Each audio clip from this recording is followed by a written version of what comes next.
All right. Introduce yourself. First name Tim, last name Kornegay, spelled Kornegay. What area did you grow up in Los Angeles? Area that's commonly referred to now as the 30s, which just happens to be home of a community known for the Harlem Crips. Gang that calls itself the Rollin 30s. Police blame them for literally thousands of burglaries across L.A.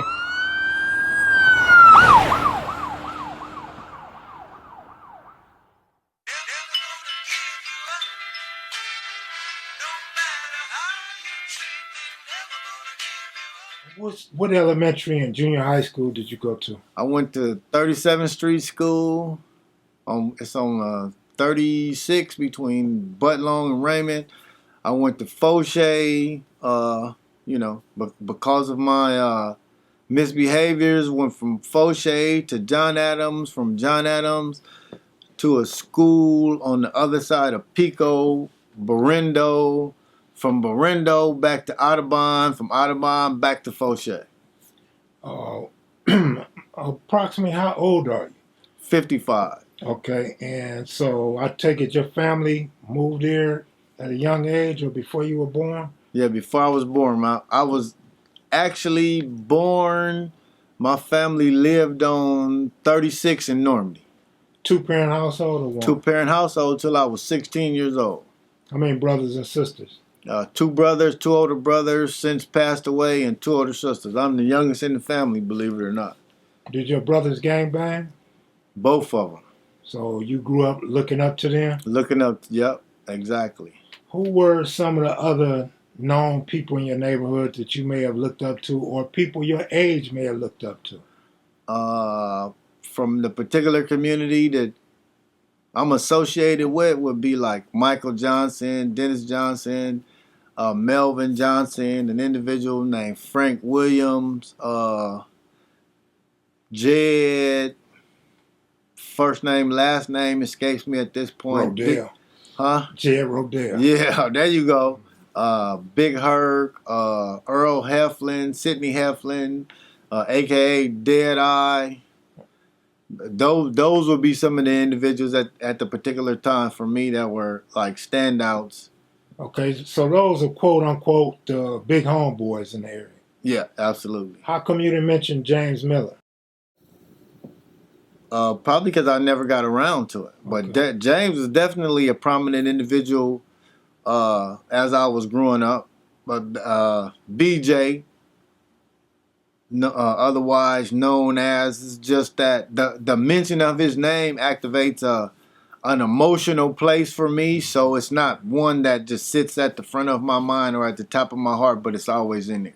Okay, we'll stay away from that. Just one question, if you can answer. Have you ever heard rumors that he came from New York? Yeah, I heard those rumors. Do you believe them to be true? No. Okay, all right. I got a chance to read his obituary, and it had no mention of New York in his obituary. So a lot of people always ask me about that. Yeah. In fact, some try to tell me about that. Mm-hmm. So what type of activity did you engage in junior high school when you was getting in all this trouble? For me, growing up, I consider myself to be one of the first hybrid individuals that cross cultures, that cross gang culture and hustler culture. So I was busy hustling. If you name a hustle from an early age, I was probably proficient at it. Whether it was shooting dice, shooting pool, actually playing the little cards, and the other illegal activities you can think of. You know, house burglaries, stealing cars, commercial burglaries, being what some might not even have reference to, till tapping, being a sneak thief, pickpocket, purse snatcher, you name it. I mean, the hustles that were available then, you were available to me. I tried to be proficient at it. So you been through juvenile hall or YTS? All of it. Most juvenile halls that you can think of, I've probably been there. So it's safe to say you graduated to the penitentiary? Oh, absolutely. With with a degree in idiocy. How much time did you do?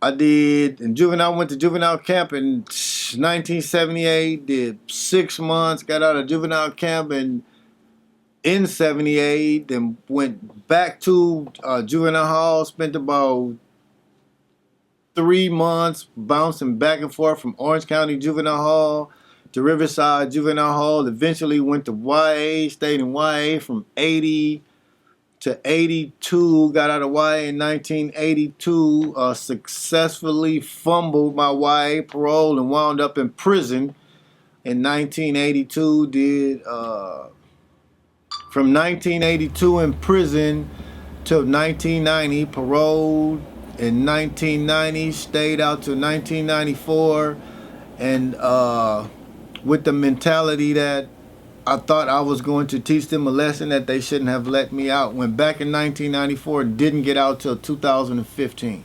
Did you fall under the 3-strike law? Yeah, I was one of those first individuals. I actually went to jail or got arrested after 10 days after the emergency legislation that became the 3 strikes law. When you was locked up, did you get into legal work? Did you fight for your freedom, or did you just let it come out? Oh no, I actually fought 9 months in trial, fighting 3 strikes, because they was trying to initially give me 38 to life for the equivalent of receiving stolen property. So I wasn't about to go out like that. So I fought my 3rd strike for 9 months and ended up with 2 strikes. But still in all, I went to jury trial on the 2 strikes and got found guilty of like 4 counts of 2nd-degree robbery and ended up getting sentenced to 27 years and 8 months. So during your prison stay, were you ever approached with the prison gang politics? Oh, absolutely. Which ones might have approached you? I'm familiar with the actions, the activities of everything that took place in there. I found my nature aligned with what most refer to as CCO.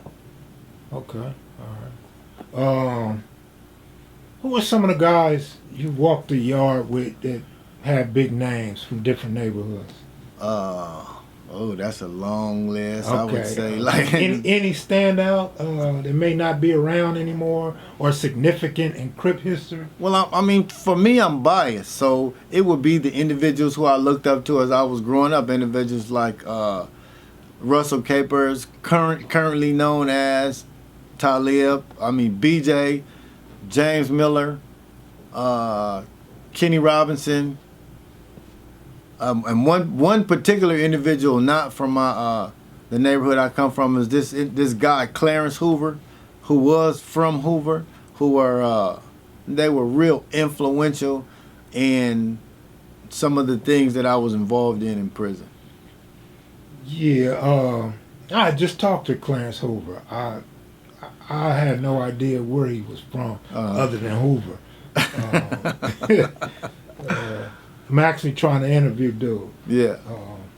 Is he free? Yeah. Okay. Yeah, he's free. For sure he's free. Did you run across Cutes in prison? Oh, absolutely. I mean, me and Cutes, me and Gilbert, we formed a tight relationship in prison. He was actually one of the individuals that was in my ear when I got to Tracy in like 1983, telling me that I was that I needed to pull back on some of my behavior because there were some things that I was unaware of in prison, and a lot of individuals weren't who they professed or pretended to be. Meaning some guys wasn't down with the bullshit when it was time to go down? You know, just some individuals look like, you know, they were beasts. Like any incident, anything that they would encounter, you know, they would lace up and get active. Right. But it was more to convey a perception than an actual ability or desire to participate. Mm-hmm. So, can you just touch on the racial riots, the racial tension rather, and how I feel knowing that it's getting ready to jump off. From my era in prison, 9 times out of 10, there was no indication that something was going to actually take place until it was taking place. So one incident in particular, and this like solidified or intensified my relationship with Cutes, is myself and a group of youngsters were just like misbehaving in the prison, had no respect for Crip prison culture or the other ethnicities that lived in prison. So there was an incident that took place with one of the folks from East Coast who I used to be with every day. He took something from somebody, and because we were doing so much in prison, he thought that it was okay to do it, so he didn't tell anyone he did it. So because of that, the white dudes in prison decided that they were no longer willing to accept what we were doing, and that it was time to go to war. So they calculated that if we really want to start a war, the individual we should stab is me. So in the course of having a conversation with some of these folks who will remain nameless at this point, there was probably about 15 guys I was having a conversation with. A white dude, a little white dude, maybe about 5'7", 140, 150 pounds, ran in the crowd of us behind me and put a half a scissor in my back, an inch from my heart. That was my introduction to real prison.